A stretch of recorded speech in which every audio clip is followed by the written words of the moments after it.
Nakasale ang Mulak Bakery ngayon sa Grab.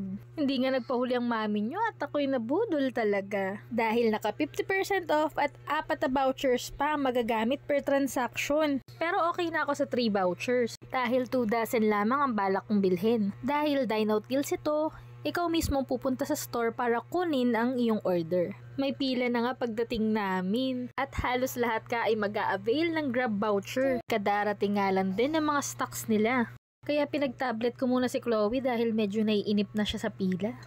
Ayan ang mga pwedeng pagpiliang flavors ng ensaymada nila. Assorted na nga lang ang pinili ko para lang hindi na rin kami tumagal at umusad na ang pila. Dahil mukhang masarap naman lahat ng flavors at ang hirap mamili. 2 dozen na assorted flavor ang na-take out ko worth 600 pesos pero 300 pesos lamang ang binayaran ko sa Grab. At may gusto pang magpa-sponsor, Mulak Bakenemen. Mulak baka naman, sponsor, Mami Jewel and Chloe YouTube channel. Para may makain yung Facebook.